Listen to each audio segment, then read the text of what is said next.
The Adventure of the 6 Napoleons. It was no very unusual thing for Mr. Lestrade of Scotland Yard to look in upon us of an evening, and his visits were welcome to Sherlock Holmes, for they enabled him to keep in touch with all that was going on at the police headquarters.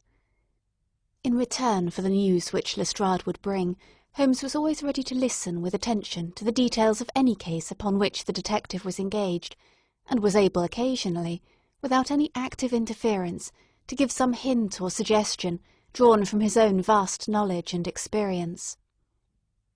On this particular evening Lestrade had spoken of the weather and the newspapers.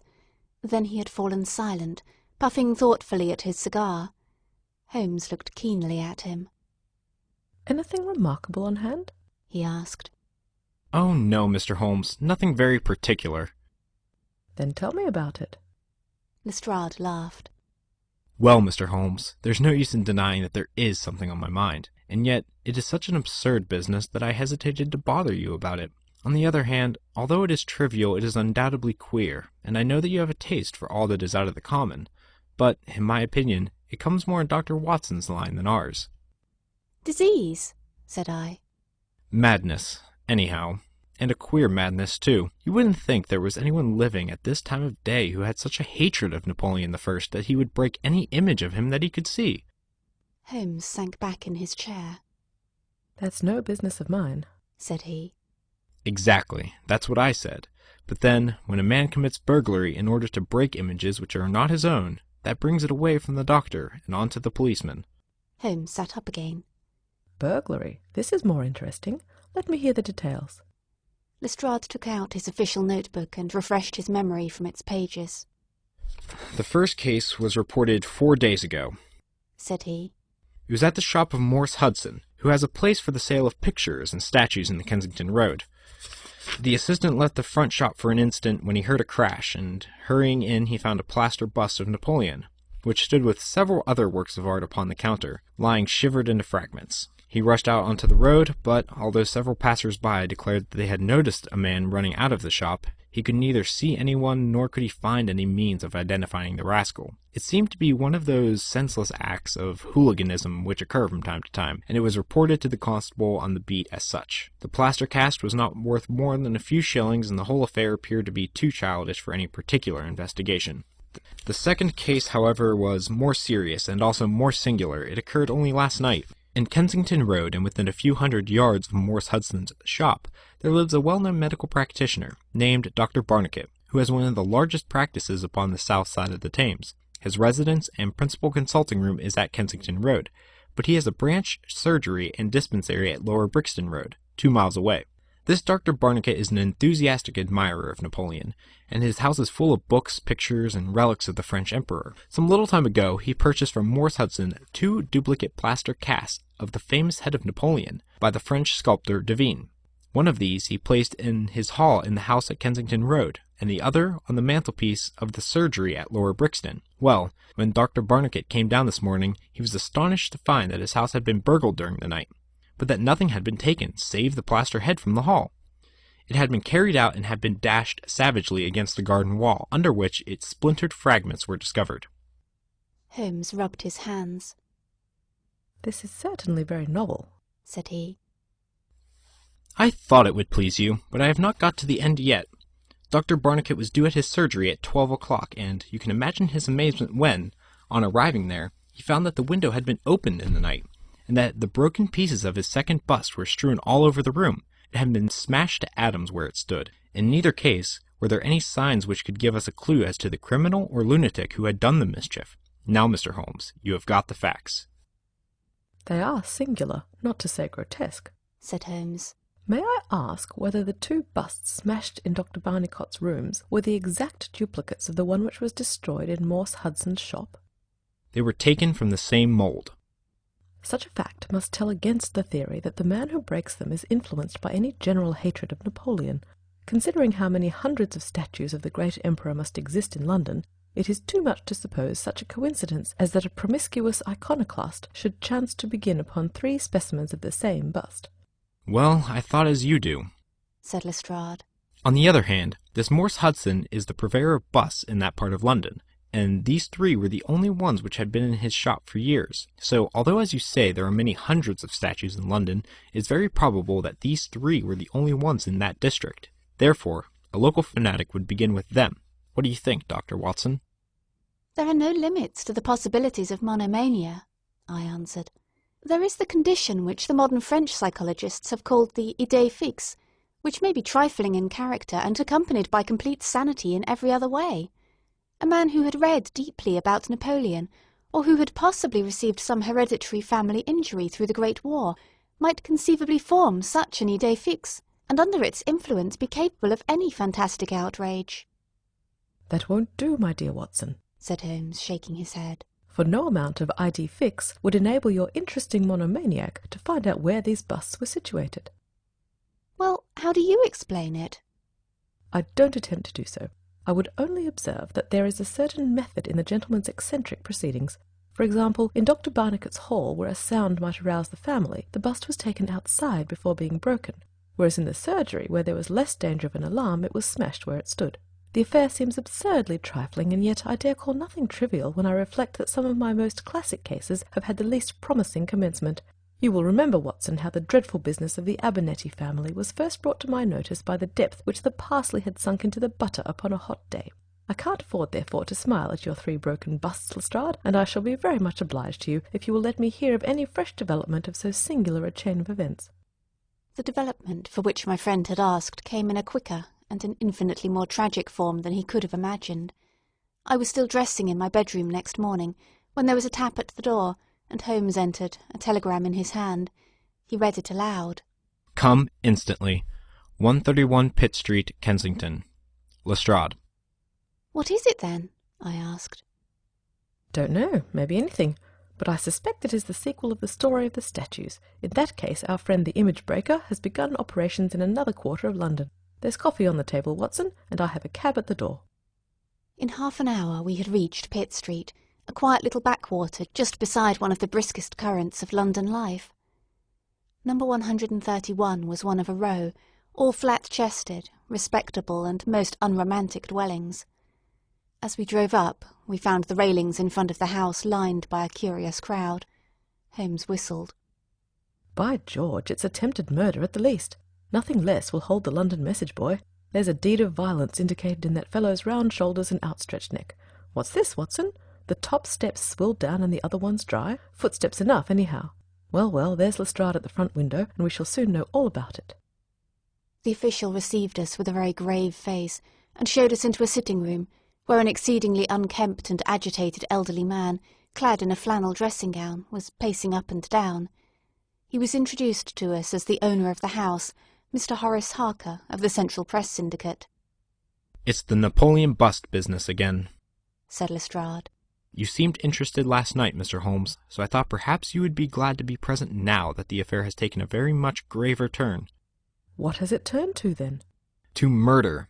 Mr. Harker, will you tell these gentlemen exactly what has occurred?" The man in the dressing-gown turned upon us with a most melancholy face. "It's an extraordinary thing," said he. "That all my life I have been collecting other people's news, and now that a real piece of news has come my own way, I am so confused and bothered that I can't put 2 words together. If I had come in here as a journalist, I should have interviewed myself and had 2 columns in every evening paper. As it is, I am giving away valuable copy by telling my story over and over to a string of different people, and I can make no use of it myself. However, I've heard your name, Mr. Sherlock Holmes, and if you'll only explain this queer business, I shall be paid for my trouble in telling you the story." Holmes sat down and listened. "It all seems to centre round that bust of Napoleon which I bought for this very room about 4 months ago. I picked it up cheap from Harding Brothers, 2 doors from the High Street station.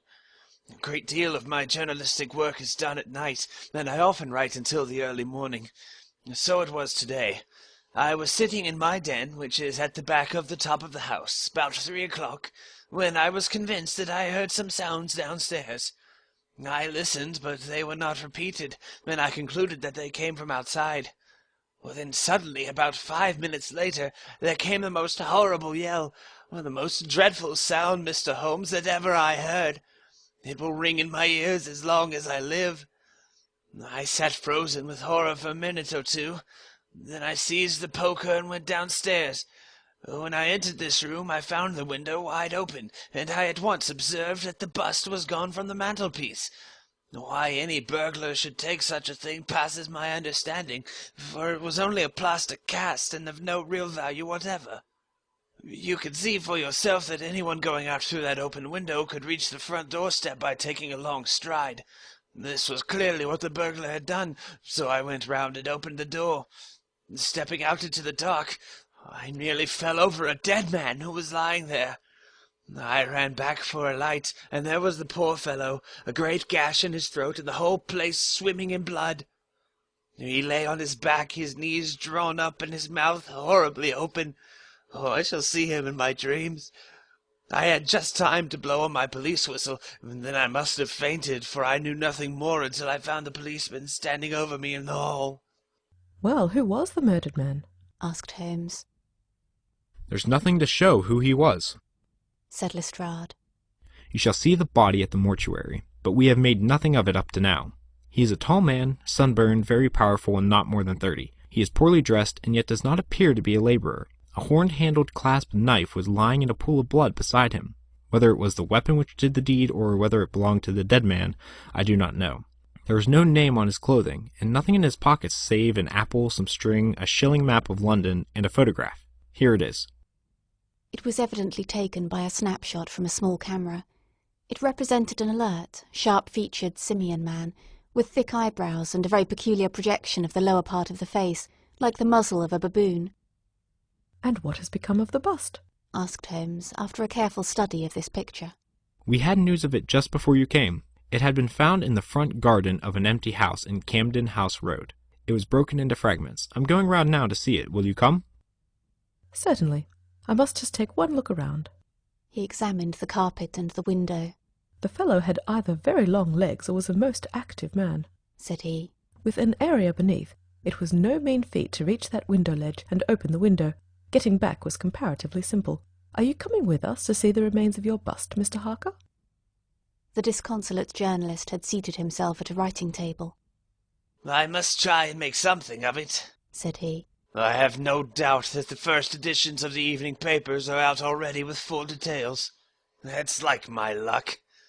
You remember when the Stand fell at Doncaster? Well, I was the only journalist in the Stand, and my journal the only one that had no account of it, for I was too shaken to write it. And now it'll be too late with a murder done on my own doorstep. As we left the room, we heard his pen travelling shrilly over the foolscap. The spot where the fragments of the bust had been found was only a few 100 yards away. For the first time our eyes rested upon this presentment of the great emperor, which seemed to raise such frantic and destructive hatred in the mind of the unknown. It lay scattered, in splintered shards, upon the grass. Holmes picked up several of them and examined them carefully. I was convinced, from his intent face and his purposeful manner, that at last he was upon a clue. Well? Asked Lestrade. Holmes shrugged his shoulders. We have a long way to go yet, said he. And yet, well, we have some suggestive facts to act upon. The possession of this trifling bust was worth more in the eyes of this strange criminal than a human life. That is one point. Then there is the singular fact that he did not break it in the house, or immediately outside the house, if to break it was his sole object. He was rattled and bustled by meeting this other fellow. He hardly knew what he was doing. Well, that's likely enough, but I wish to call your attention very particularly to the position of this house, in the garden of which the bust was destroyed. Lestrade looked about him.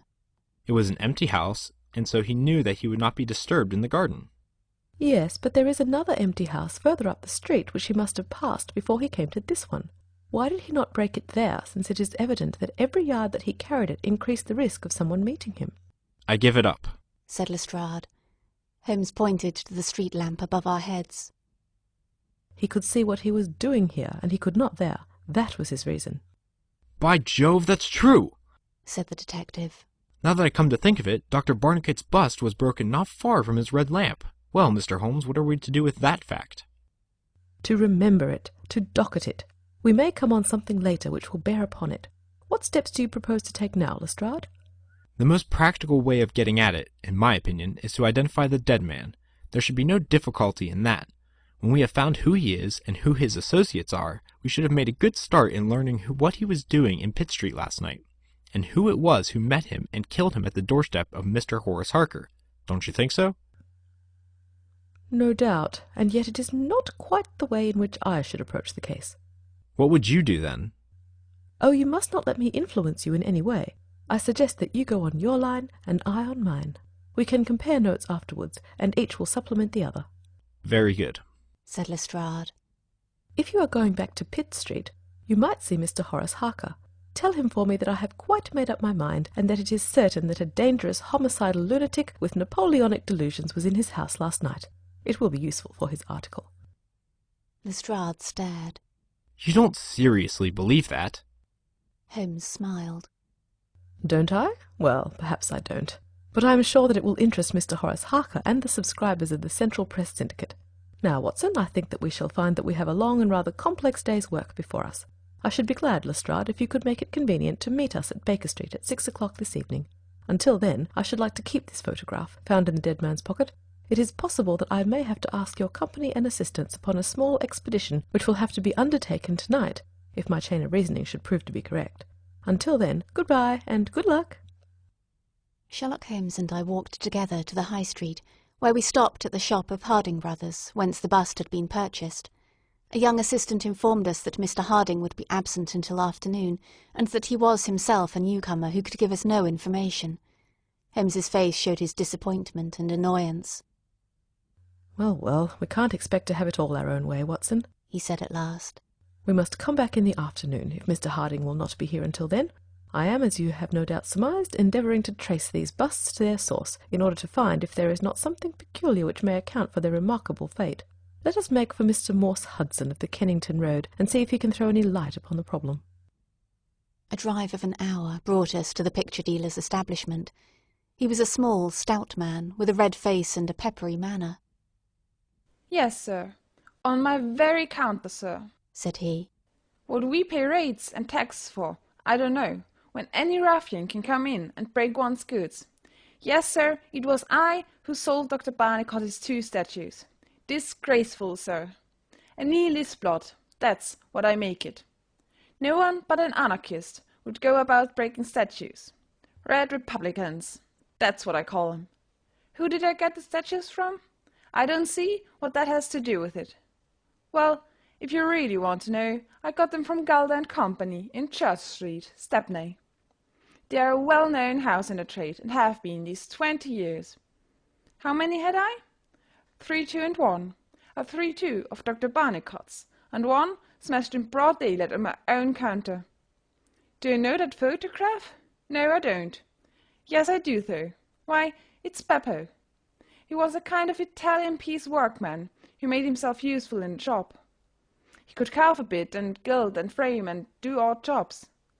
The fellow left me last week, and I've heard nothing of him since. No, I don't know where he came from, nor where he went to. I had nothing against him while he was here. He was gone 2 days before the bust was smashed." "Well, that's all we could reasonably expect from Morse Hudson," said Holmes as we emerged from the shop. "We have this Beppo as a common factor, both in Kennington and in Kensington, so that is worth a 10-mile drive. Now, Watson, let us make for Gilder and Company of Stepney, the source and origin of the busts. I shall be surprised if we don't get some help down there." In rapid succession we passed through the fringe of fashionable London, hotel London, theatrical London, literary London, commercial London, and finally maritime London, till we came to a riverside city of 100,000 souls, where the tenement houses swelter and reek with the outcasts of Europe. Here, in a broad thoroughfare, once the abode of wealthy city merchants, we found the sculpture works for which we searched. Outside was a considerable yard full of monumental masonry. Inside was a large room in which 50 workers were carving or moulding. The manager, a big blonde German, received us civilly and gave a clear answer to all Holmes's questions. A reference to his books showed that hundreds of casts had been taken from a marble copy of Divine's Head of Napoleon, but that the 3 which had been sent to Morse Hudson a year or so before had been half of a batch of 6, the other 3 being sent to Harding Brothers of Kensington. There was no reason why those 6 should be different from any of the other casts. He could suggest no possible cause why anyone should wish to destroy them. In fact, he laughed at the idea. Their wholesale price was 6 shillings, but the retailer would get 12 or more.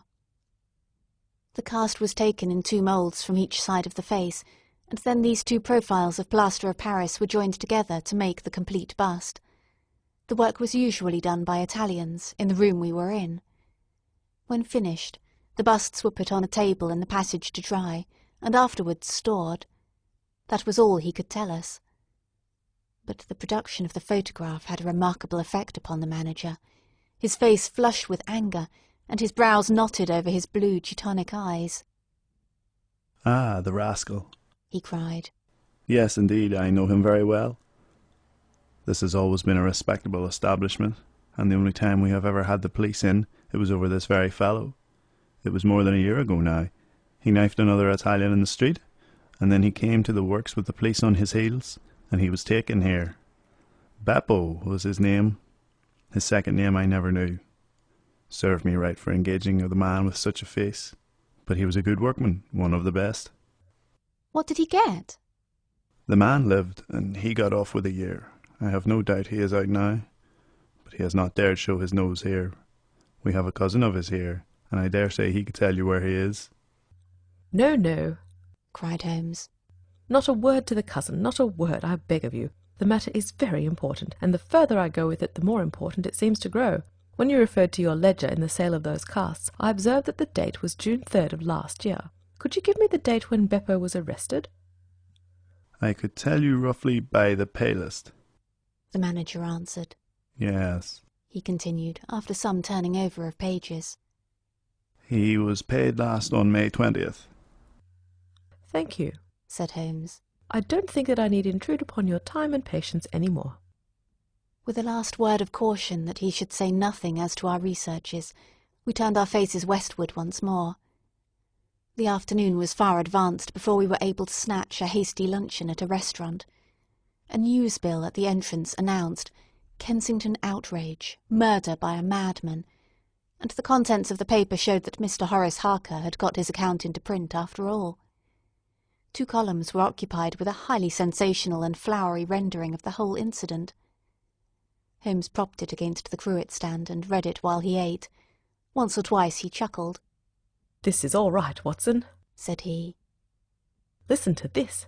It is satisfactory to know that there can be no difference of opinion upon this case, since Mr. Lestrade, one of the most experienced members of the official force, and Mr. Sherlock Holmes, the well-known consulting expert, have each come to the conclusion that the grotesque series of incidents which have ended in so tragic a fashion arise from lunacy rather than from deliberate crime. No explanation save mental aberration can cover the facts. The press, Watson, is a most valuable institution if only you know how to use it. And now, if you are quite finished, we will hark back to Kensington and see what the manager of Harding Brothers has to say on the matter." The founder of that great emporium proved to be a brisk, crisp little person, very dapper and quick, with a clear head and a ready tongue. "Yes, sir. I have already read the account in the evening papers. Mr. Horace Harker is a customer of ours. We supplied him with the bust some months ago. We ordered 3 busts of that sort from Gelder and Company of Stepney. They are all sold now. To whom? Oh, I dare say by consulting our sales book we could very easily tell you. Yes, we have the entries here. 1 to Mr. Harker, you see, and 1 to Mr. Josiah Brown of Laburnum Lodge, Laburnum Vale, Chiswick, and 1 to Mr. Sandiford of Lower Grove Road, Reading. No, I've never seen this face which you show me in the photograph. You would hardly forget it, would you, sir? For I've seldom seen an uglier. Have we any Italians on the staff? Yes, sir, we have several among our work people and cleaners. I dare say they might get a peep at that sales book if they wanted to. There is no particular reason for keeping a watch upon that book. Well, well, it's a very strange business, and I hope that you will let me know if anything comes of your inquiries." Holmes had taken several notes during Mr. Harding's evidence, and I could see that he was thoroughly satisfied by the turn which affairs were taking.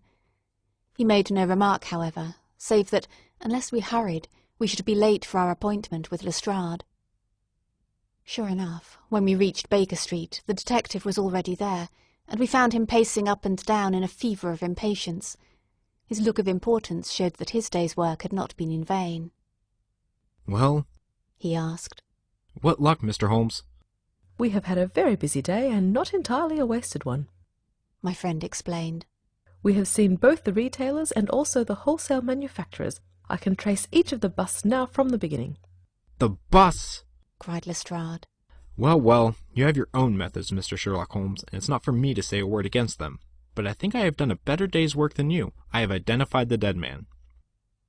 "You don't say so." "And found a cause for the crime." "Splendid!" "We have an inspector who makes a specialty of Saffron Hill and the Italian Quarter. Well, this dead man had some Catholic emblem around his neck, and that, along with his color, made me think he was from the south. Inspector Hill knew him the moment he caught sight of him. His name is Pietro Venucci, from Naples. He is one of the greatest cutthroats in London.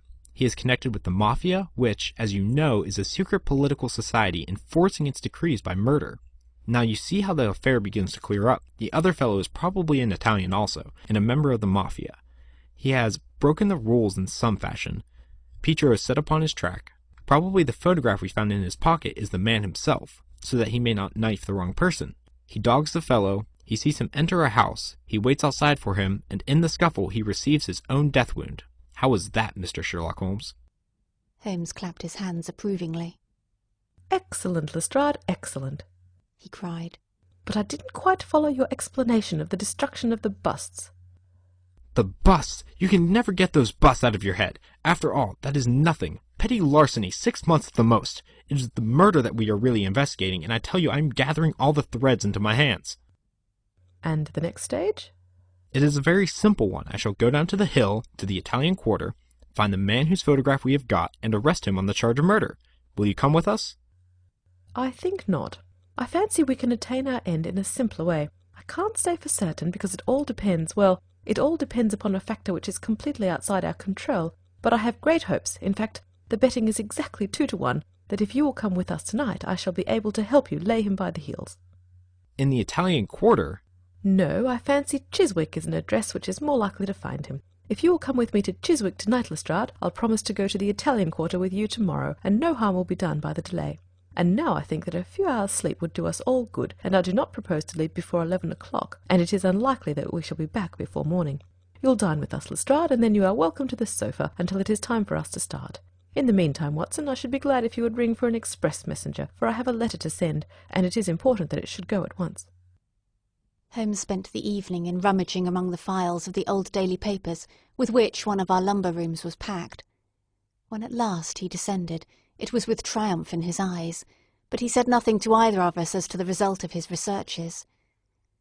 For my own part, I had followed step by step the methods by which he had traced the various windings of this complex case, and though I could not yet perceive the goal which we would reach, I understood clearly that Holmes expected this grotesque criminal to make an attempt upon the 2 remaining busts, one of which, I remembered, was at Chiswick. No doubt the object of our journey was to catch him in the very act, and I could not but admire the cunning with which my friend had inserted a wrong clue in the evening paper, so as to give the fellow the idea that he could continue his scheme with impunity. I was not surprised when Holmes suggested that I should take my revolver with me. He had himself picked up the loaded hunting crop, which was his favourite weapon. A 4-wheeler was at the door at 11, and in it we drove to a spot at the other side of Hammersmith Bridge. Here the cabman was directed to wait. A short walk brought us to a secluded road fringed with pleasant houses, each standing in its own grounds. In the light of a street lamp we read Laburnum Villa upon the gate-post of one of them. The occupants had evidently retired to rest, for all was dark, save for a fanlight over the hall door, which shed a single blurred circle onto the garden path.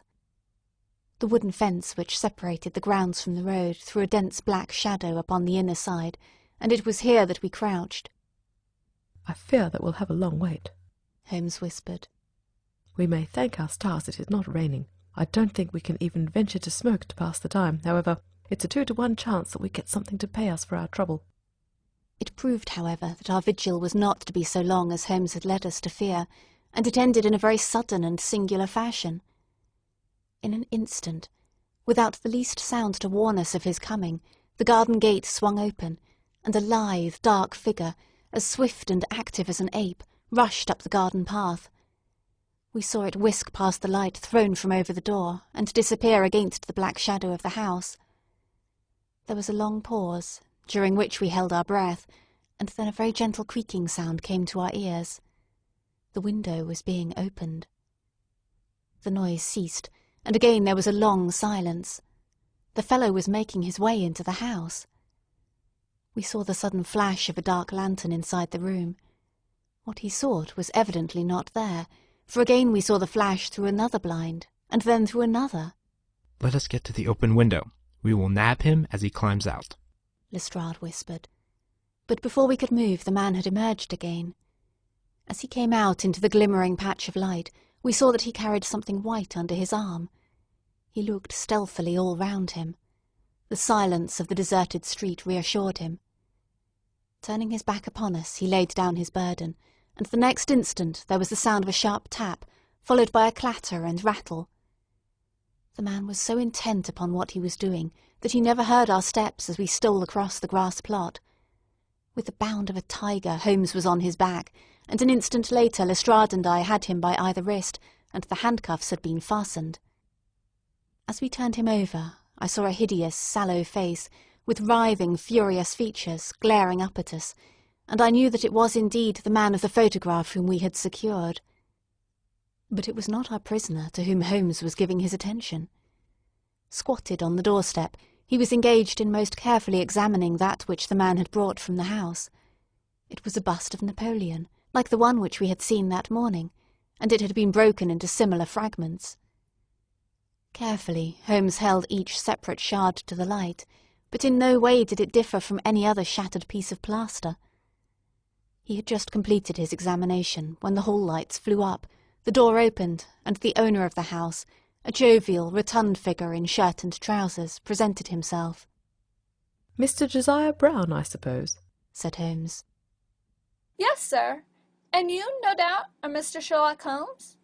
I had the note which you sent by the express messenger, and I did exactly what you told me. We locked every door on the inside and awaited developments. Well, I'm very glad to see that you have got the rascal. I hope, gentlemen, that you will come in and have some refreshment." However, Lestrade was anxious to get his man into safe quarters, so within a few minutes our cab had been summoned, and we were all four upon our way to London. Not a word would our captive say, but he glared at us from the shadow of his matted hair, and once, when my hand seemed within his reach, he snapped at it like a hungry wolf. We stayed long enough at the police station to learn that a search of his clothing revealed nothing, save a few shillings and a long sheath knife, the handle of which bore copious traces of recent blood. "That's all right," said Lestrade as we parted. "Hill knows all these gentry, and he will give a name to him. You'll find that my theory of the Mafia will work out all right. But I'm sure that I am exceedingly obliged to you, Mr. Holmes, for the workmanlike way in which you laid hands upon him. I don't quite understand it all yet." "I fear it is rather too late an hour for explanations," said Holmes. "Besides, there are one or two details which are not finished off, and it is one of those cases which are worth working out to the very end. If you will come round once more to my rooms at 6 o'clock tomorrow, I think I shall be able to show you even now that you have not grasped the entire meaning of this business, which presents some features which make it absolutely original in the history of crime. If I ever permit you to chronicle any more of my little problems, Watson, I foresee that you will enliven your pages by an account of the singular adventure of the Napoleonic busts."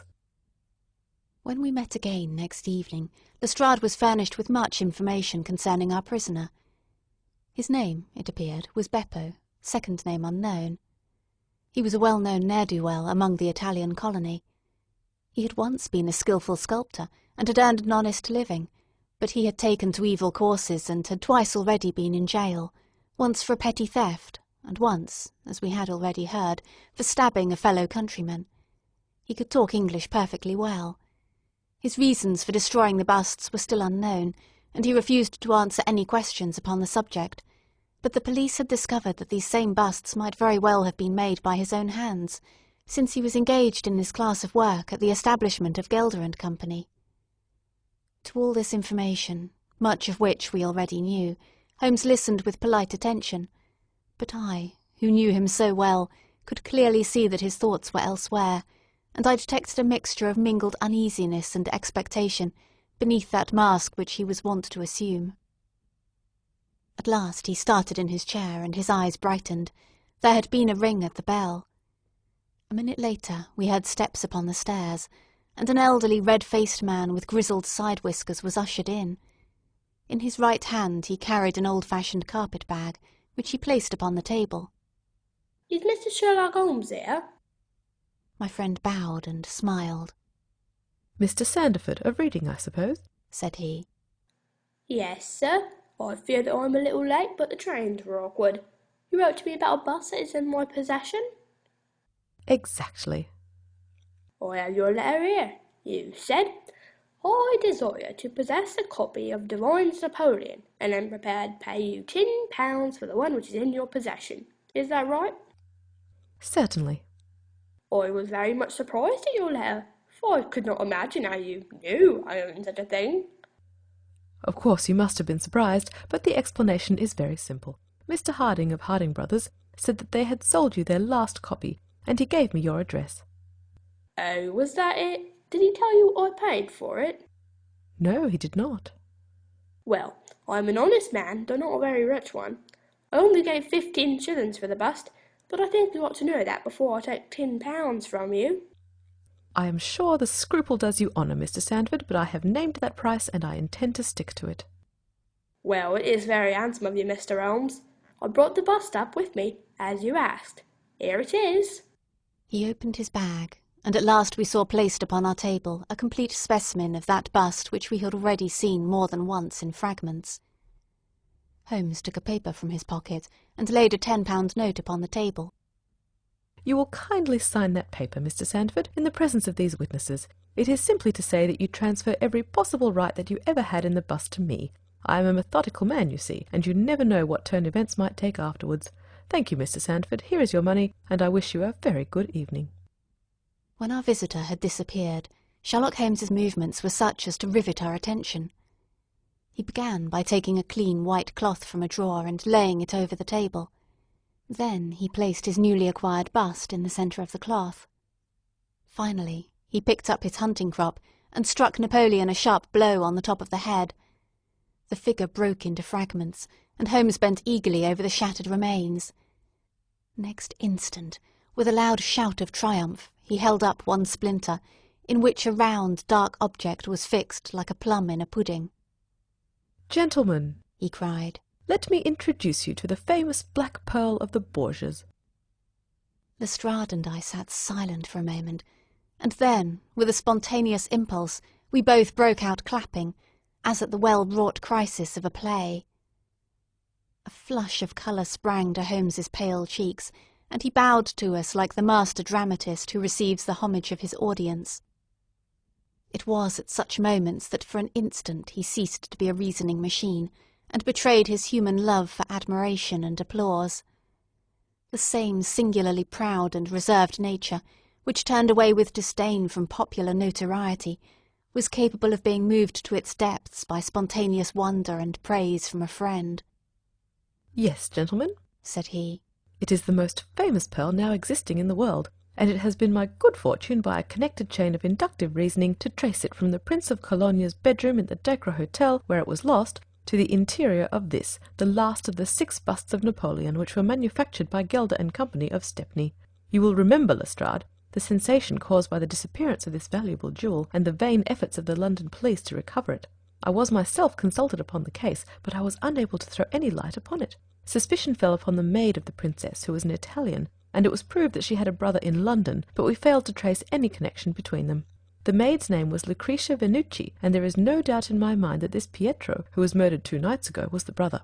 I have been looking up the dates in the old files of the paper, and I find that the disappearance of the pearl was exactly 2 days before the arrest of Beppo for some crime of violence, an event which took place in the factory of Gelder and Company at the very moment when these busts were being made. Now you clearly see the sequence of events, though you see them, of course, in the inverse order to the way in which they presented themselves to me.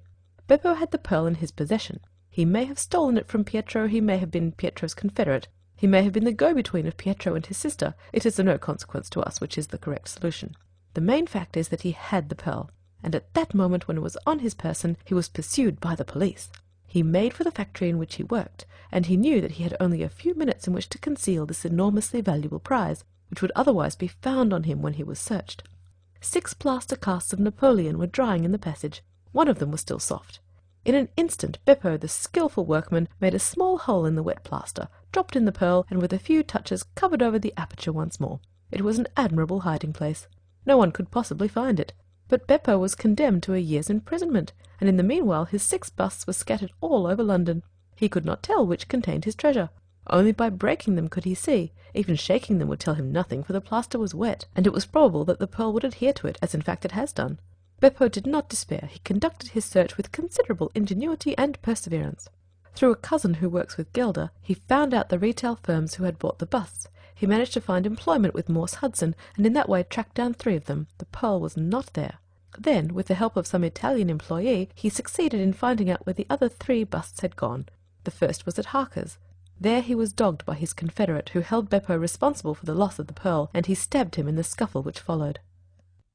If he was his confederate, why should he carry his photograph? I asked. As a means of tracing him if he wished to inquire about him from any third person. That was the obvious reason. Well, after the murder I calculated that Beppo would probably hurry rather than delay his movements. He would fear that the police would read his secret, and so he hastened on before they should get ahead of him. Of course I could not say that he had not found the pearl in Parker's bust. I had not even concluded for certain that it was the pearl, but it was evident to me that he was looking for something, since he carried the bust past the other houses in order to break it in the garden which had a lamp overlooking it. Since Harker's bust was 1 in 3, the chances were exactly as I told you, 2 to 1 against the pearl being inside it. There remained 2 busts, and it was obvious that he would go for the London one first. I warned the inmates of the house, so as to avoid a second tragedy, and we went down with the happiest results. By that time, of course, I knew for certain that it was the Borgia pearl that we were after. The name of the murdered man linked the one event with the other. There only remained a single bust, the reading one, and the pearl must be there. I bought it in your presence from the owner, and there it lies. We sat in silence for a moment. Well, said Lestrade. I've seen you handle a good many cases, Mr. Holmes, but I don't know that I ever knew a more workmanlike one than that. We're not jealous of you at Scotland Yard. No, sir, we are very proud of you. And if you come down tomorrow, there's not a man from the oldest inspector to the youngest constable who wouldn't be glad to shake you by the hand. Thank you, said Holmes. Thank you. And as he turned away, it seemed to me that he was more nearly moved by the softer human emotions than I had ever seen him. A moment later, he was the cold and practical thinker once more. Put the pearl in the safe, Watson, said he, and get out the papers of the Conk-Singleton forgery case. Goodbye, Lestrade. If any little problem comes your way, I shall be happy if I can to give you a hint or two as to its solution. End of section 8.